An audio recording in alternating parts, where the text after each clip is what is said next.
natin yung mga industriya na kailangan na i-improve dahil nga okay ang ekonomiya natin ngayon. Siguro ang isang magandang tutukan rin ay ang ating turismo. Dahil napakaganda naman talaga ng Pilipinas, kaya naman tutukan natin ngayon ang Tayabas, Quezon na pwede natin idagdag sa ating to-go list, JC. Ayan, meron pala silang mga famous lambanog at iba-ibang mga historical landmarks. Kaya naman yan ang panoorin natin dito sa Tuklas, Pinas.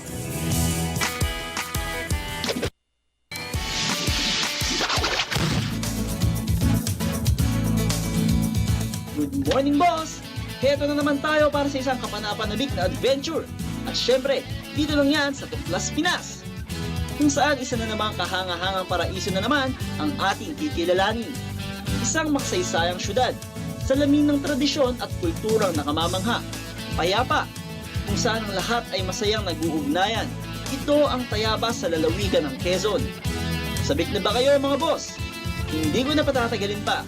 Ang salitang Tayabas ay maaaring nanggaling maalinman sa tatlong teorya na kanilang sinaliksik.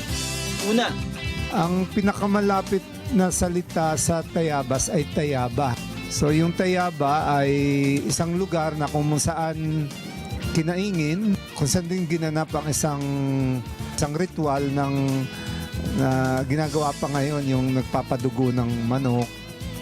So yun yung definition doon. ikalawa, ang kwentong itinuro ng mga nakatatanda sa Tayabas. Pagpunta dito ng dalawang pare na Kastila ay nakita yung mga natives na na tinanong. Nagkataon yung mga natives na yun, ang mga kabataan, ay namimitas ng bayabas. E di, sa karaniwang kwento ay tinanong kung ano yung lugar. Ang akala naman ng mga bata ay tinatanong kung ano yung pinipitas nila. So, bayabas. Ang ikatlo, isang pag-aaral sa halaman. Ang pangatlo ay merong isa ring taga rito na gumagawa rin ng research tungkol sa mga halaman. At ang isa ring nakita niya ay yung isang klase ng fern, ng pako na tagaba or tagabas naman ang tawag.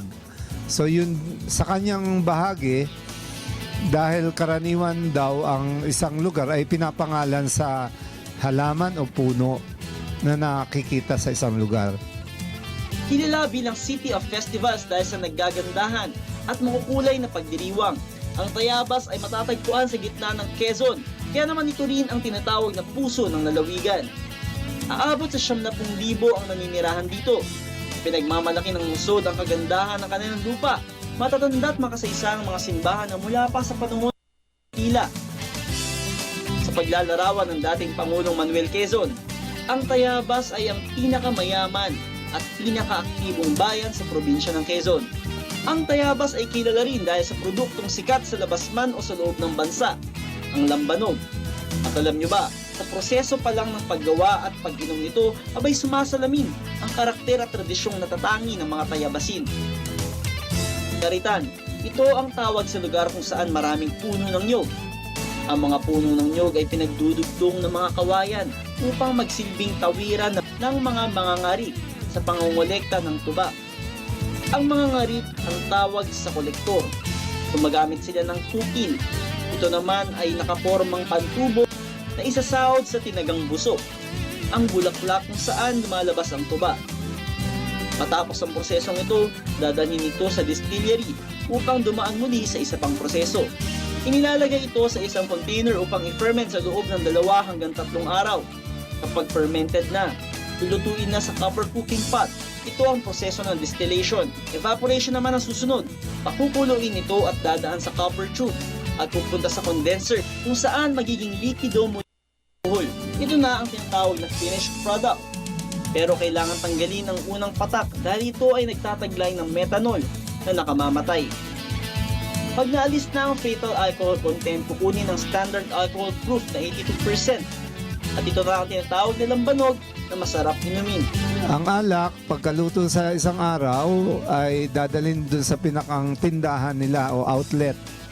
At ang isang tradisyon ng araw, ipinipila ang mga galon o damawana at pinare-refill yun kung anong luto ng araw. Kaya ibig sabihin wala kang assurance kung ano ang kung malalagyan ang iyong salinan, ano. Ngayon, kung may alak ka na, merong mga storage yan sa kanya-kanyang bahay o tindahan pa. Ayan mga boss, natutunan natin ang ilan sa mga tradisyonal na pamamaraan kung paano kinukuha ang tuba at kung paano ito ginagawang lambanog. Atin ring nakilala ang syudad ng Tayabas. Pero di pa tayo dito natatapos dahil sa ating susunod na episode, inyong malalaman ang decorum, ang kortesiya sa pag-inom ng lambanog sa Tayabas, ang kanilang special tamales at tikoy, pati ang tourist destinations na siguradong inyong pinakainimintay.